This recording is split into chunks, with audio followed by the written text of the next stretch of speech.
स्वागत है आपका हमारे चैनल टीचिंग बॉय वीडी में। आज हम लोग पढ़ने वाले हैं पार्ट 6 विलियन कक्षा 12वीं रसायन का अध्याय 2 विलियन सॉल्यूशन। हम लोग part 1, part 2, part 3, part 4, part 5 पढ़ चुके हैं। अगर आप पार्ट 1 से लेकर पार्ट 5 तक नहीं देखे हैं तो उसे देखकर इसमें आइए, तो आपको अच्छा समझ आएगा। हमारे चैनल को लाइक कीजिए, सब्सक्राइब कीजिए एंड डबल आइकन के बटन को ऑल पे सेलेक्ट करने को नहीं भूलना, नहीं तो आपको डेली नोटिफिकेशन नहीं मिलेगा। आपको हम 11th और 12th दोनों का फिजिक्स, केमिस्ट्री, बायोलॉजी दोनों क्लास का कंप्लीट कराया जाएगा। चलिए आज पढ़ते हैं आज हम लोग पढ़ने वाले वान हाफ नियम, जो बहुत इंपॉर्टेंट है। ठीक है, तो चलिए जानते हैं वान हाफ नियम क्या होता है। किसी विलयन के परासरण दाब के मापन के लिए आदर्श गैस समीकरण को लागू किया जा सकता है। इस आदर्श गैस समीकरण को आप उसमें पढ़े हैं 11th में। ठीक है, किसी विलयन के परासरण दाब के मापन के लिए आदर्श गैस समीकरण को लागू किया जा सकता है। आदर्श गैस समीकरण क्या होता है? PV = nRT। ठीक है, तो जहाँ P का मतलब क्या होता है? गैस का दाब। तो हम विलयन के पढ़ रहे हैं, तो विलयन का परासरण दाब = पाई। ठीक है, ये लेंगे। उसके बाद V क्या है? V गैस का आयतन होता है, तो इसे विलयन में क्या लेंगे? V विलयन का आयतन। ठीक है, अब N क्या होता है? N मोलों की संख्या होती है, तो इसे NB विलय की मोलों की संख्या लेंगे। ठीक है, और उसके बाद R है यहाँ R, तो R क्या है? गैस का सार्वत्रिक स्थिरांक 8.314 लीटर एटमॉस्फेरिक। ठीक है, तो T का क्या होगा? केल्विन में ताप। ठीक है, तो चलिए जानते हैं। आई होप आपको समझ आया होगा, आप नोट्स करते जाइए। अब यही सूत्र में हम यहाँ विलयन के लिए रखेंगे। तो विलयन के लिए क्या होगा? तो P की जगह पाई और V की जगह V रहेगा आयतन, और N की जगह NB रहेगा मोलों की संख्या, और R की जगह R और T की जगह T। तो N, ठीक है, तो ये पाई = V को इधर ले जाएंगे तो ये बटा में आ जाएगा × RT। तो NB/V = M होता है, = C ले सकते हैं। तो ये क्या होगा? C लेंगे यहाँ पर, इतना भाग के लिए यहाँ पर के लिए हम C लेंगे, C, तो CRT, तो पाई = CRT, पहला समीकरण। ठीक है, उसके बाद स्थिर ताप पर, तो स्थिर ताप पर क्या होगा? तो ये होगा पाई अनुक्रमानुपाती C। ठीक है, पाई अनुक्रमानुपाती C। उसके बाद आगे बढ़ते हैं, पाई अनुक्रमानुपाती C। तो क्या हो गया? अर्थात स्थिर ताप पर किसी विलयन का परासरण दाब उसके मोलर सांद्रण के समानुपाती होता है। स्थिर ताप पर किसी विलयन का परासरण दाब उसके मोलर सांद्रता के समानुपाती होता है। तो समीकरण 1 से, समीकरण 1 क्या पढ़े थे? पाई = CRT। तो C का क्या होगा? यहाँ पर मोलरता। ठीक है, मोलरता आएगा, तो WB × 1000/MB × V in ml में। ठीक है, तो सूत्र क्या बनेगा? चलिए देखते हैं। हमारे पास सूत्र बनेगा तो पाई, ठीक है, पाई, तो C के जगह मोलरता है, तो मोलरता का मान रखने पर, इतना को रखने पर C के जगह, तो WB × RT × 1000/MB × V in ml में, यही होता है हमारा सूत्र। ठीक है, वान हाफ गुणांक के लिए सूत्र है। ठीक है, अब चलिए अब आगे जानते हैं क्या होता है। अब उसके बाद आता है समपराशरी। ठीक है, समपराशरी किसे कहते हैं? समपराशरी विलयन, आइसोटोनिक किसे कहते हैं? तो विलयनों का एक युग्म जिनके परासरण दाब समान होते हैं समपराशरी विलयन के नाम से जाने जाते हैं। अगर कोई विलयन है, उसका कोई युग्म है, जोड़ा, जिनके परासरण दाब समान है, मतलब परासरण दाब जैसे कि इसका 10 है तो इसका भी 10 है, समपराशरी विलयन के नाम से जाने जाते हैं जिसका परासरण दाब समान होते हैं। ठीक है, 2 हैं उसके, उसी को क्या बोलते हैं? समपराशरी बोलते हैं। तो प्रथम विलयन के लिए क्या होगा? तो पाई 1 = C1RT, पहला समीकरण, और द्वितीय विलयन के लिए, ये दूसरा विलयन के लिए, पाई 2 = C2RT, दूसरा समीकरण। तो समपराशरी बराबर होते हैं बोल रहे हैं, तो पाई 1 = पाई 2, तो अतः C1RT/C2RT, तो RT कट जाएगा, तो C1 = C2।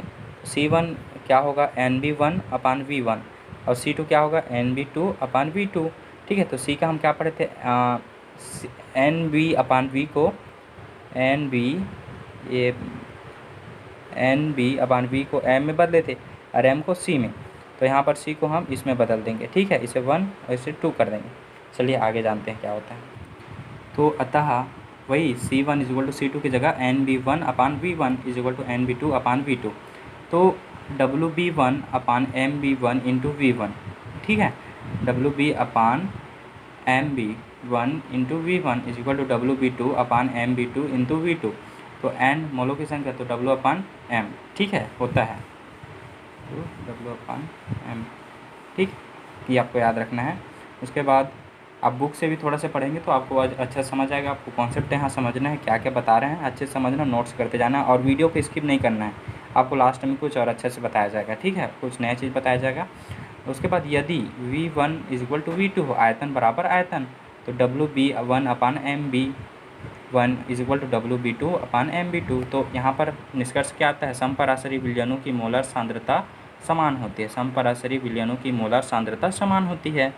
अब एग्जाम्पल के लिए देखें समपराशरी के लिए, तो 0.85% NaCl विलयन रक्त में समपराशरी होता है, ठीक है, हमारे रक्त में 0.85% NaCl विलयन के रक्त में समपराशरी होता है, ठीक। अब उसके बाद आते हैं अल्प पराशरी विलयन, हाइपरटोनिक, ऐसा विलयन जिनका परासरण दाब दिए गए परासरण विलयन के परासरण दाब से कम होता है, ऐसा विलयन जिसका परासरण दाब दिए गए विलयन के परासरण दाब से कम होता है, अल्प मतलब कम, ठीक। उसके बाद उच्च पराशरी विलयन, हाइपोटोनिक सॉल्यूशन, क्या होता है, ऐसा विलयन जिसका परासरण दाब दिए गए विलयन के परासरण दाब से अधिक होता है, इसमें कम होता है, डिस्क्रीज, इनमें इंक्रीज होता है, ठीक है, ऐसा समझना है। अब आते हैं बाह्य परासरण। बाह्य परासरण क्या होता है, तो अर्धपारगम्य झिल्ली से बना हुआ ऐसा तंत्र जिसके अंदर विलयन कम सांद्रता हो और बाहर विलयन की सांद्रता अधिक हो, तो अंदर से बाहर की ओर गति करती है, ठीक है। अच्छे समझते, कोई अर्धपारगम्य झिल्ली है, आर पार दिखने वाला, ठीक है, अर्धपारगम्य झिल्ली से बना हुआ एक ऐसा तंत्र जिसके अंदर विलयन कम सांद्रता हो, ठीक है, विलयन की कम सांद्रता हो और बाहर विलयन की सांद्रता अधिक हो, तो अंदर से बाहर की ओर गति होती है। जैसे कि कोई विलयन है, ठीक है, तो क्या बोल रहे हैं, अंदर विलयन कम सांद्रता हो, जो अंदर में जो विलयन है वो कम सांद्रता हो, बाहर विलयन की सांद्रता अधिक हो, ये अधिक है, ठीक है, तो कम से अधिक की ओर आएगा, ठीक। चलिए आगे बढ़ते। इसी प्रकार एक उदाहरण समझते हैं, एग्जाम्पल है अंगूर को चाशनी में डुबोना, अंगूर को चाशनी में डुबोना, ठीक। तो चाशनी में डुबोने से अंगूर कम सांद्रता है और इसमें अधिक सांद्रता है, ठीक है, तो अंगूर आपका सुकड़ जाएगा, जो अंगूर है उसे चाशनी में डालने से अंगूर आपका सुकड़ जाएगा, ठीक है, क्योंकि कम से अधिक की ओर विलयन पराश्रित हो रहा है, ठीक, ऐसा समझना है। आपको एग्जाम में पूछा भी जा सकता है इसे। उसके बाद आता है अंतःपरासरण, एंडोसोमिसिस, ठीक। ये क्या होता है, अर्धपारगम्य झिल्ली से बना एक ऐसा तंत्र है जिसके अंदर विलयन अधिक सांद्रता हो और बाहर विलयन की सांद्रता कम हो, तो बाहर से अंदर की ओर गति करती है, ठीक। तो इसमें एग्जांपल लेते हैं किशमिश को पानी में डालने पर, आप डाल के भी देखें, अंगूर को भी डाल कर देख सकते हैं, घर में प्रैक्टिकली कर सकते हैं, और किशमिश को भी, ठीक। तो किशमिश को पानी में डालने पर क्या होता है, किशमिश को अगर पानी में डालो, ठीक, तो किशमिश उच्च मतलब वो है इसमें, और ये कम सांद्रता वाला विलयन है जो जिसमें डाले हैं पानी, तो ये कम से अधिक की ओर वो मतलब पराश्रित होगा, जो किशमिश है वो फूल जाएगा, आपका किशमिश है वो फूल जाएगा, ठीक है, आपने देखा भी होगा, ठीक। बाह्य परासरण और अंतःपरासरण, बाह्य परासरण मतलब अंदर से बाहर की ओर, और अंतःपरासरण मतलब बाहर से अंदर की ओर परासरण, ठीक। तो thank you for watching this video friends, आगे हम मिलेंगे अगले वीडियो में, तब तक हमारे चैनल को लाइक कीजिए, सब्सक्राइब कीजिए एंड शेयर कीजिए, जिससे आपको डेली नोटिफिकेशन मिलता रहे, और बेल आइकन को ऑल पे सेलेक्ट कीजिए। थैंक यू फ्रेंड्स, फिर मिलते हैं अगले वीडियो में।